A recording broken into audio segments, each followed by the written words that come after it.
What's up, you guys? It's Graham here. So it's 2018 and I thought we've seen it all. From an elderly lady suing her nephew over their split lottery winnings to people eating Tide Pods to the worst of all, the closing of Toys R Us. But no, I opened my computer last night to find out that people are spending upwards of $200,000 to buy a piece of 1,100 square foot real estate that's virtual, digitalized, and doesn't exist outside of the game, Decentraland. Now, before we get into how ridiculous this is and whether or not this is actually a good investment, let me explain what Decentraland actually is. This is a virtual reality world where you can purchase land through the Ethereum blockchain, and you have total control over the content of that land that you own. You then have the ability to keep all the revenue that that land generates that you get from other users. And I can't even make this up because I am reading this straight from the website. Your imagination is the limit. Go to a casino, watch live music, attend a workshop,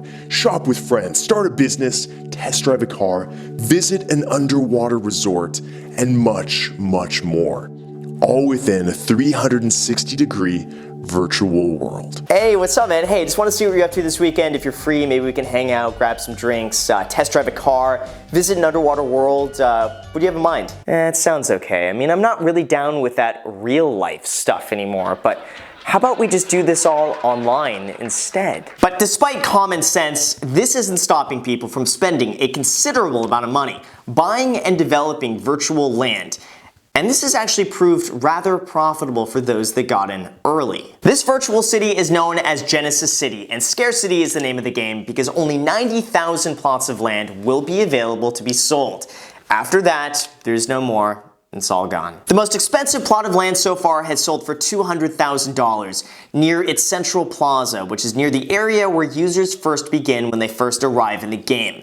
The previous owner of that land that sold for $200,000 only bought it for $13,000. And I realize I just said only as if that makes it cheap. Virtual developers within this game are buying up land, holding on to it, and planning to later develop it or resell it for a profit.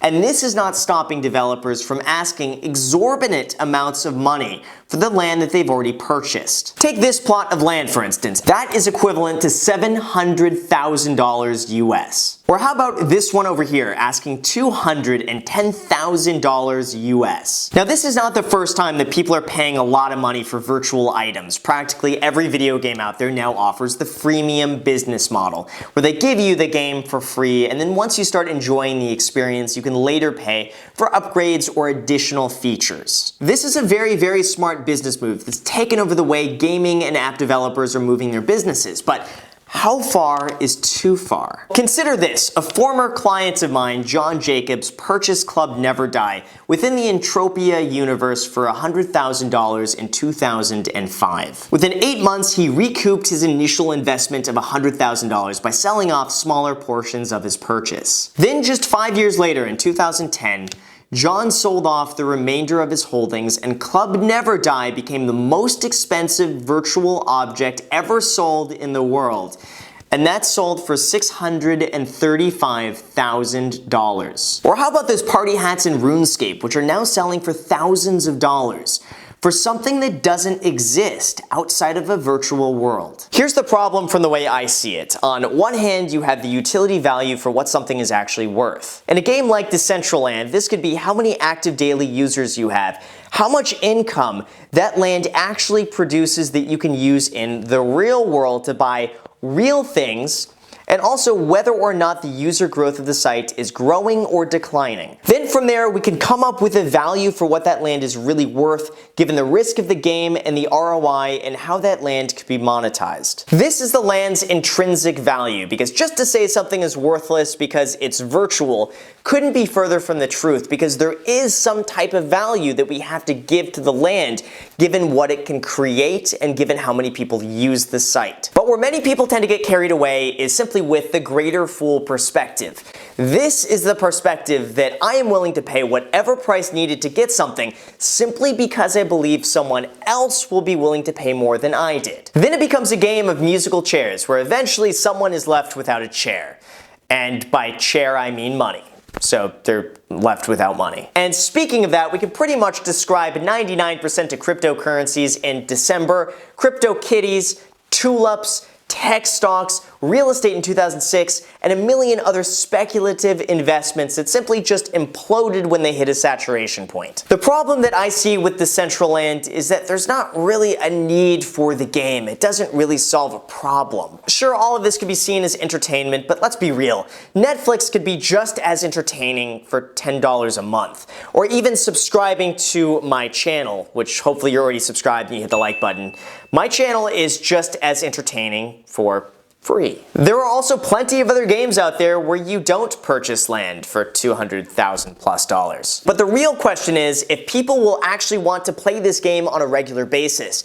And this became the downfall for many of the cryptocurrencies out there. The reality is that most people never actually used their altcoins. They were totally useless to begin with. They didn't serve a purpose. They didn't solve any problem. And most of them were simply set up to be money grabs. But that didn't stop many people from buying horrible ICOs simply because they thought someone else would pay more than they did. And some people were right and made a ton of money, but arguably more people lost than won. It's this intrinsic value that separates Decentraland real estate from actual physical real estate. If Decentraland has a strong enough user base, if their users are growing, and if that land actually produces some sort of in-game currency, then it's fair to say that that land is valuable and that we can assign a worth to that land given the risk that someone's willing to take. But valuing something simply because there's 90,000 plots available is meaningless. Typically, this is just a marketing tactic to get the buyers in a scarcity mindset where they have the potential to lose out if they don't act quick. This also gives the buyer a false perceived value that because something is scarce,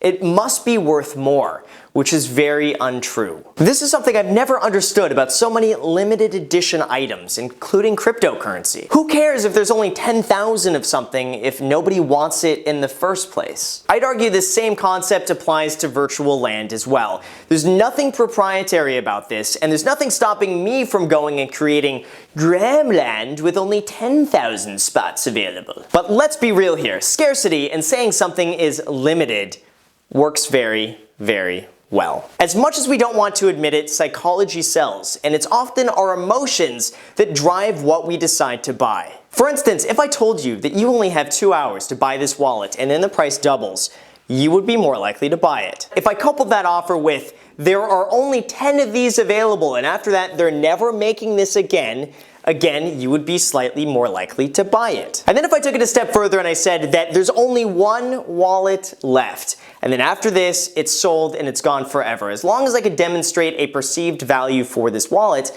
I think I could sell it to you. I think it's also fair to assume that it's this perceived value that largely drives luxury market pricing. So anyway, going back on topic here from both a business standpoint and investment standpoint, with some common sense practicality thrown in for good measure, there's nothing inherently wrong about buying something within a game.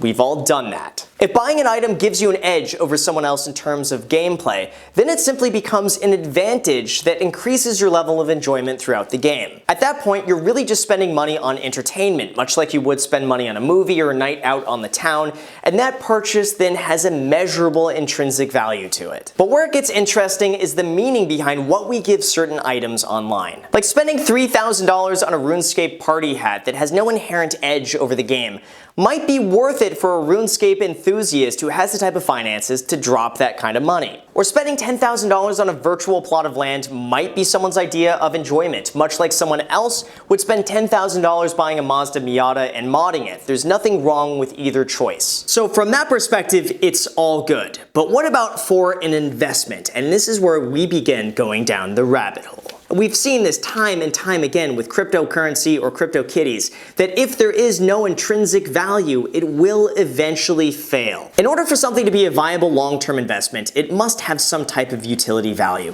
And if it doesn't, at best, it's simply a speculative gamble. And this carries over into just about any investment out there, whether it's stocks, real estate, cryptocurrency, businesses, anything. Its intrinsic value is what matters the most.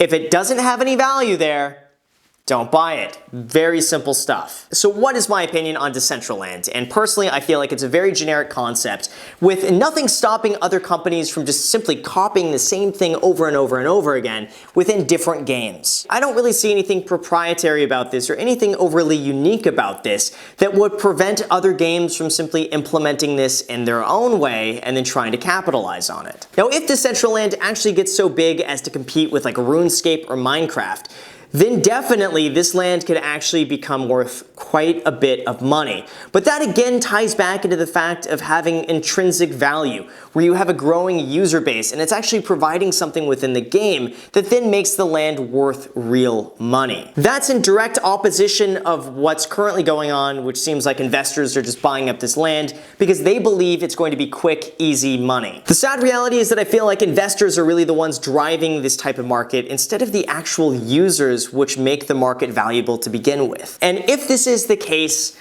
buying land like this proves to be incredibly risky, and eventually, just like a game of musical chairs, someone will be left without a chair. So with that said, you guys, thank you so much for watching. I really appreciate it. If you guys enjoy videos like this, make sure just to smash that like button. Super easy to do. Everyone can do it, but only like 10% of you do. So like, if more than 10% of you guys could do it, that would be greatly appreciated. Also, if you haven't already subscribed, make sure to smash that subscribe button. Post 3 videos a week, all completely free for you guys to watch. So if you guys enjoy it, make sure to subscribe. It's easier to subscribe to me than buy a $200,000 plot of virtual real estate. So make sure to subscribe. Also, feel free to add me on Snapchat and Instagram. I post there pretty much daily. So if you want to be a part of it there, feel free to add me there. Thank you again for watching, and until next time.